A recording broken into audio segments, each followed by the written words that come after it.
కుత్బుల్లాపూర్ నియోజకవర్గం గాజుల రామారంలో నెలకొన్న శ్రీ చిత్తారామదేవి ఆలయంలో ఆలయ కమిటీ ఆధ్వర్యంలో ఘనంగా జరుగుతున్న దేవి నవరాత్రుల ప్రత్యేక పూజలో భాగంగా 4వ రోజు లలితా త్రిపుర సుందరి దేవి అలంకరణలో అమ్మవారి భక్తులకు దర్శనమిచ్చారు. అనంతరం ఆలయ ప్రధాన అర్చకులు మాట్లాడుతూ నవరాత్రి ఉత్సవాలు మరియు 4వ రోజు పూజల గురించి వివరించారు. ఈ కార్యక్రమంలో ఆలయ కమిటీ ముఖ్య కార్యవర్గంతో పాటు భక్తులు పెద్ద సంఖ్యలో పాల్గొన్నారు.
దసరా దేవీ శరన్నవరాత్రి మహోత్సవాలు గాజుల రామారం చిత్తారామ దేవాలయం అమ్మవారి దేవాలయంలో ఈ సంవత్సరము నవరాత్రి పూజా కార్యక్రమాలు అంగరంగ వైభవంగా జరుగుతున్నాయి.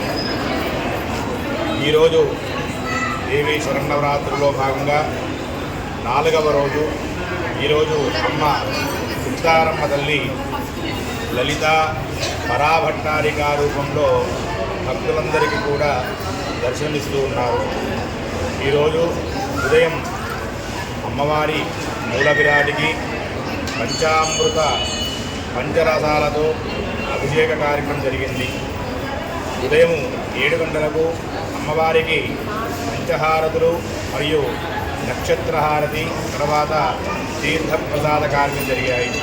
ఇక 11:30 అమ్మవారి యొక్క కళ్యాణ మండపంలో ఉత్సవమూర్తికి పంచామృత అభిషేకము, మహిళల చేత సామూహిక కుంకుమార్చన సేవా కార్యక్రమాలు జరిగాయి.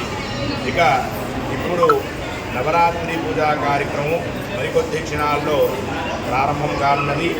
ఈ పూజ తదనంతరము అమ్మవారి యొక్క సన్నిధానంలో అన్నప్రసాద వితరణ కూడా జరుగుతాయి. కావున భక్తులందరూ కూడా విచ్చేసి అమ్మవారి యొక్క అనుగ్రహ భాషణాలు పొంది అమ్మవారి యొక్క కృపకు పాత్రలు కావాలని కోరుతున్నాను.